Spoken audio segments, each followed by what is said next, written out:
Imagine being born into a world that never wanted you. No love, no one to protect you, not a single person who would even notice if you went missing. This is the story of a man who learned to stay silent long before he ever learned to trust. A man whose entire life was shaped by pain before he was ever old enough to understand it. His mother was barely there, a woman lost in cigarettes and bottles, drowning in a sadness no one ever helped her carry. One day she fell asleep with a lit cigarette still burning in her hand. The house went up in flames. She never made it out.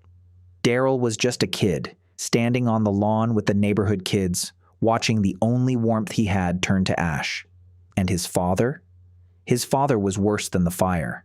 A violent drunk who used his fists instead of words. The kind of man who left scars on his son's back so deep they never faded. He grew up flinching at sudden movements, waiting for the next blow. He never had a bedtime story. He had bruises he had to explain at school. Then there was Merle, his older brother, the one person who was supposed to look out for him. But Merle was always gone, locked up, running, chasing his next high, leaving his little brother behind every single time. So Daryl raised himself, a child taking care of a child. There's a story he tells only once, quietly, like it still hurts. He got lost in the woods as a little boy. 9 days. 9 days completely alone, surviving on berries, sleeping in the dirt. And when he finally found his way home, nobody had even realized he was gone. That's the moment that built him. No one is coming to save you. You survive or you don't.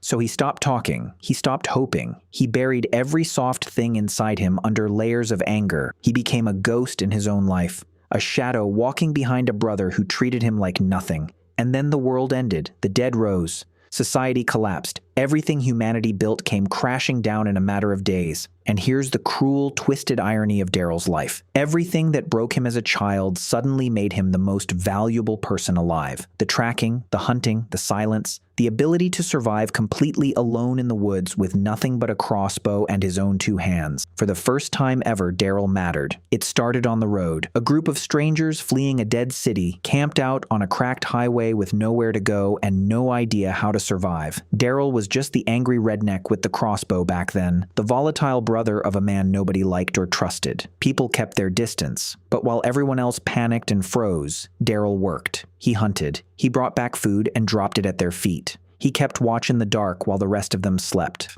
Then came the farm. Hershel's farm. A quiet stretch of green that almost felt like the world hadn't ended at all. Rolling fields, a warm house, animals in the barn.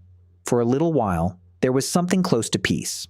And it was on that farm that Daryl did something nobody expected, least of all himself. A little girl named Sophia had gone missing in the woods. Everyone else slowly accepted she was gone, but Daryl didn't. Day after day, he rode out alone, hurt and bleeding, searching for a child who wasn't even his blood, because some part of him knew exactly what it felt like to be a lost kid that the world had given up on. That was the moment a broken man started to care. But peace never lasts in this world. The farm was overrun. The dead came pouring through the fields in the night, and everything they'd built burned behind them. They were back on the road, scattered, terrified, bleeding, running with nothing. Then they found the prison, cold concrete and razor wire, guard towers built to keep people locked in, now repurposed to keep the dead locked out. It wasn't pretty, but it was the longest stretch of safety they would ever know. And behind those fences, Daryl became someone, a leader. Rick's right hand, the man people looked to when the walls started shaking and everything threatened to fall apart. He had a family now. He had a place. He had a purpose. It was there he reunited with Merle, too. And Daryl was forced to stand between the brother who shaped all his pain and the new family who had finally given him a reason to live. He chose the family, but he never stopped loving his broken brother. And in the end, that love cost him everything.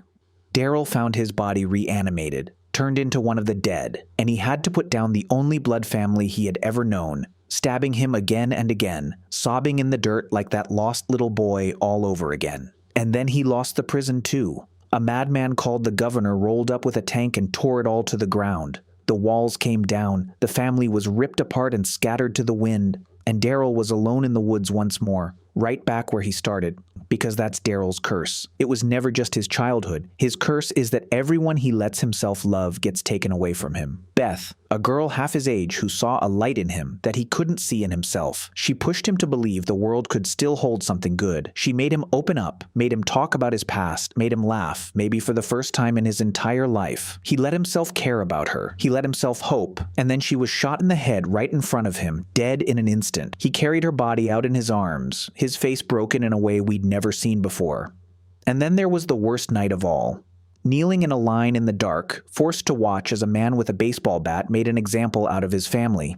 Daryl, the protector, the one who would walk through hell for the people he loved, could do nothing but kneel there and watch. He blamed himself for a death that haunted him for years. And through all of it, there was Carol, the one person who truly understood him, the bond that defined his entire arc. Two broken people who came from violence and somehow found something real and gentle in each other. But even that, the world kept ripping apart again and again. Every single time Daryl opened his heart, the universe reached in and tore something out. This is a man who spent his entire life being told he was worthless, who finally found a family at the literal end of the world, who became a hero, a protector, someone who would die for any one of them without a second thought. And his reward? To watch them die, one by one by one. To keep surviving when surviving started to feel more like a punishment than a gift. To carry every single loss on a back already covered in scars from a childhood that never let him be a child at all. Daryl Dixon never asked to be a hero. He never wanted to lead. He never wanted glory. He just wanted somebody, anybody to stay. And that's why it sucks to be born as Daryl Dixon, because no matter how strong he gets, the bravest man left in the apocalypse is still just that lost little boy in the woods, waiting, hoping for someone to finally come looking for him.